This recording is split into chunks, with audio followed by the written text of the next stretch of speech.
BFM Business, Intégral Placement, idée de placement.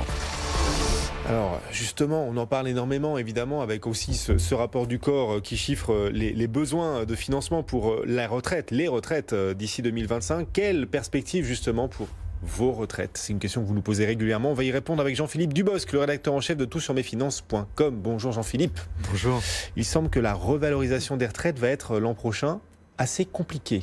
Oui, alors je rappelle un petit peu le principe de la revalorisation des retraites, c'est que comme toute prestation sociale, les retraites sont revalorisées, alors normalement au niveau de l'inflation, afin d'éviter que les retraités ne perdent en pouvoir d'achat. Donc pour ce qui est des retraites complémentaires, ce sont les conseils d'administration des caisses de retraite qui fixent les taux de revalorisation.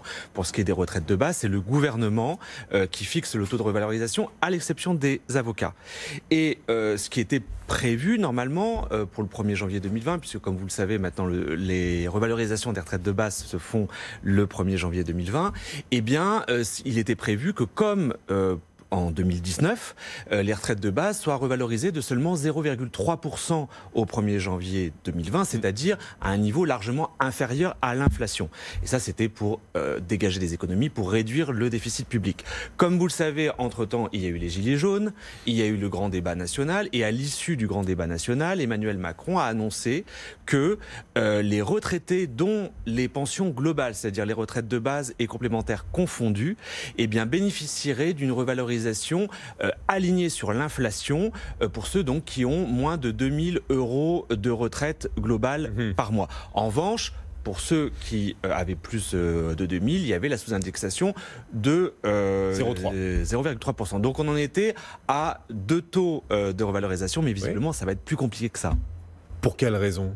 Eh bien, le projet de loi de financement de la sécurité sociale pour 2020, qui est actuellement en discussion au Parlement, a mis en place un mécanisme, alors ça c'est du jamais vu, un mécanisme inédit de sous-indexation progressive. C'est-à-dire qu'il va y avoir un lissage dans la sous-indexation.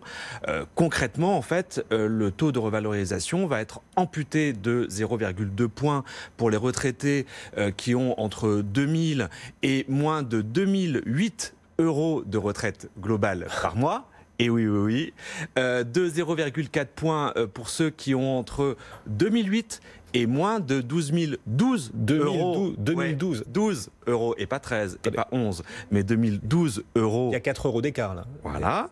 Mais attendez, c'est pas fini. Et de 0,6 points pour ceux qui ont une retraite globale comprise entre 2012 et moins de 2014 €. 2 par € mois. d'écart. C'est ça. Et donc, à partir de 2014 € de retraite globale par mois, on a la sous-indexation. On vous rappelle qu'on est spécialiste des usines à gaz. Hein, c'est ça. Donc, on se retrouve non pas avec deux taux de revalorisation, mais 5 taux de revalorisation à partir du 1er janvier 2020. Alors du coup, quels seront les taux de revalorisation des retraites qui seront appliqués à partir du 1er janvier? Alors comme vous le savez Guillaume, en fait il faut attendre la circulaire interministérielle, puisqu'encore une fois c'est le gouvernement qui fixe le taux de revalorisation. Mais on a une petite idée, puisque le PLFSS 2020 a pris comme hypothèse d'inflation une inflation à 1%. Donc si on prend ce critère de 1%, on arrive à quoi? On arrive à un taux de revalorisation de 1% pour ceux qui ont une retraite globale inférieure à 2 000 € par mois, de 0,8% pour ceux qui ont une retraite entre 2 000 et 2008 €, de 0,6% pour ceux qui ont une retraite globale entre 2008 et 2012 €, de 0,4% pour ceux qui ont entre 2012 et 2014 €, et donc le fameux 0,3% pour ceux qui ont une retraite égale ou supérieure à 2014 € par mois. Je rappelle que ces montants sont bruts de contribution sociale, CSG, CRDS, CASA, et brut de l'impôt sur le revenu, puisque comme vous le savez Guillaume, depuis le 1er janvier 2019, l'IR est prélevé directement tous les mois sur les pensions de retraite par les caisses de retraite.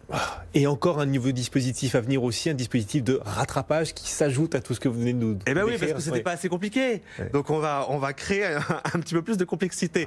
En fait, pour éviter qu'il y ait des erreurs, parce que vous avez bien compris qu'on est à quelques euros près. Oui, à 3 ou 4 € près. Là, dans certains cas, en fait, les données ne sont consolidées qu'en mai. C'est par exemple le cas des retraités français qui perçoivent des retraites étrangères. Donc pour éviter qu'en fait, il y ait un taux de revalorisation qui soit supérieur à celui qu'ils auraient dû être, et que donc, en fait, les retraités soient obligés en mai de rembourser le trop perçu, eh bien, le gouvernement a décidé que pour ces cas-là, alors qui représentent que 5% des retraités, eh bien, il y aurait par défaut une sous-indexation de 0,3%, et en mai, peut-être qu'il y aura un rattrapage, donc une bonne nouvelle pour ces retraités. Bon, voilà. Ouais. Donc on est plein d'espoir. On est plein d'espoir, mais on aurait pu mettre en place quelque chose de plus simple et de plus juste. On est d'accord. Puisque là, encore une fois, ce qu'il faut savoir, c'est qu'en fait, il y a déjà, enfin, on aurait pu prendre en fait les seuils qui sont en vigueur pour la CSG. Comme vous savez, alors c'est pareil, il y a 4 taux de CSG. Vous avez le taux nul à 0%, le taux réduit à 3,8%, le taux intermédiaire à 6,6% et le taux plein à 8,3%. Wow. Ces taux, c'est par rapport au revenu fiscal de référence. Ce qui est bien avec le revenu fiscal de référence, c'est qu'il y a tous les revenus. Alors que là, ce qui est un peu injuste, c'est qu'on ne prend en compte que les retraites.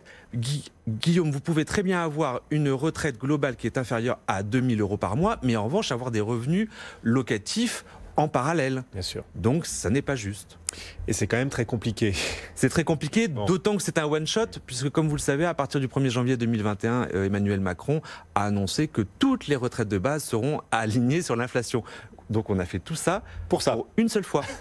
Jean-Philippe Dubosc, toutsurmesfinances.com. Bercy travaille, attendez, il y a du monde à Bercy. Ah oui. On vous retrouvera tout à l'heure pour répondre aux questions de nos auditeurs et téléspectateurs sur vos retraites, vos placements. Envoyez-nous vos questions sur notre site bfmbusiness.com. À tout à l'heure.